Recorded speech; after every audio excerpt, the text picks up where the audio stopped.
breakfast? Come and get it with Peter Russell Clark. Good morning once again to Australia's favourite ex-celebrity chef, Peter Russell Clark. G'day, Cobbers. How the bloody hell are you? Oh, mate, I'm f***ing marvellous. Oh, yeah, is that me saying g'day there, or is someone imitating me? It's you from yesteryear. From the old 80s TV show. Hey, When I used to wear tight undies. Not anymore. Have you ever worn a G-string, Peter Russell Clark?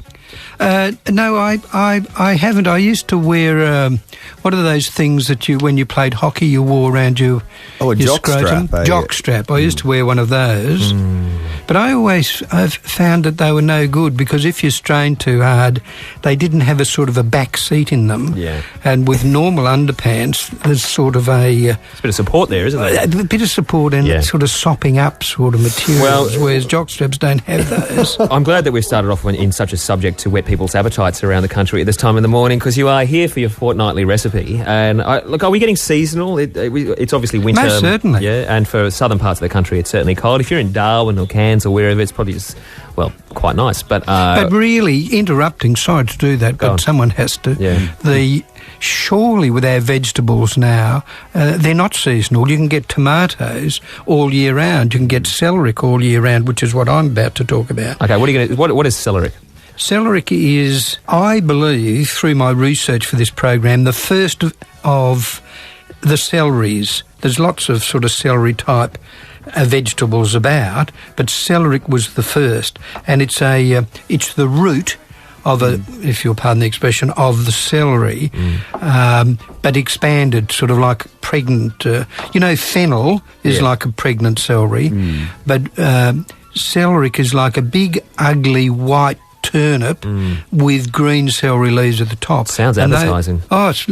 It really is wonderful. It looks similar to an ossified elephant turd. Wow. Now, we were talking about jock straps before, and that was putting me off a little bit, but now we're really going in the direction of breakfast. Have we've gone bad? No. Well, then let me tell you about celeriac. It was eaten by the Egyptians when they were building the pyramids. The Romans, during their orgies, they used to eat the green leaves and the roots of vegetables.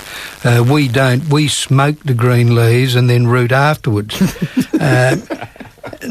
So lots of people ate celeriac down through the ages, but as soon as it came to our age, we stopped. Mainly because I think we thought it was ugly. But now we're starting to, and if you go to your shop, your greengrocer shop, and you see this ugly thing with green leaves sticking up the top and like whiskers growing out of it, that's celeriac.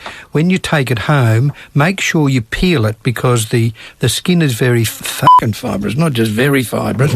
Peel that off and then grate the white flesh and grate that into a salad. So if you're making... All right, well, listen, what we might do is we might give people a chance to run down to the shop and buy the celeriac. We'll take a listen to some music, come back with Peter Russell Clark, and we're going to find out what the hell you can do with the ugliest vegetable in Australia, the celeriac, if that's all right with you, Peter. From the ugliest cook. No, nonsense. You're handsome. Thank you. Back again for the recipe, and this morning, Peter, we're talking about... Celeriac. Celeriac. Now, is this also known as knob celery? I've done a bit Yes, it is. It's known by lots of names, but yes, it is called knob celery. Well... What a surprise that you've gravitated towards it then, Peter Russell Clark. Thank you very much, and I'm not quite sure how to take that.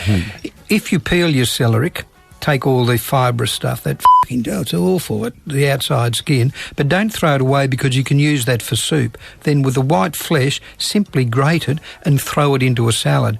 And the salad must be just lettuce leaves. Don't put all the bloody botanic gardens in a bowl. Just put the leaves of lettuce and then your grated celeriac. Is that all? Yeah, that's all. That's not very fancy. In this day and age of fancy salads, that's not a particularly fancy salad. I'll give you something fancy. Then once you've peeled it, cut it into medallions, pop it into a pan with a little olive oil, and just fry it. Don't fry it until it's soft and squashy like yourself in the morning. It still must have a bit of a bite, like we say with spaghetti al dente. Take it out of the pan, pop a poached egg on it, and then grate some more celery over the poached egg with a little bit of grated ginger, put a crust of anchovy on that, serve it up as an entree, and the fucking applause, man, I'll tell you, bloody lovely. And it's so simple to do, a bit like us. That was amazing. One word from Robbie and the gourmet was back. Wow. Well, chorizo sausages, you know, they look like little dog things on the footpath. Taste a bit like them as well. If you don't want to grate your celery, just dice it, throw that into a pot with a little bit of soy sauce and cream. Mix the soy sauce and cream together. Actually, it's a lovely flavour. Just warm the diced celery through that with some chorizo sausage and serve that on a bit of toast. Absolutely delightful. Peter Russell-Clark, as always, you're a master. And if you don't like soy sauce, mix a bit of cream with tomato sauce. Very good for your doodle, I'm told. You don't stir the stuff with your doodle. You actually eat it. When it comes out your doodle, it's good for it, I think. Right. I'm not sure. I wouldn't try it. Thank you, sir. We'll catch you in a couple of weeks. Hooroo, boys. Robbie, Marique and the Doctor on Triple J.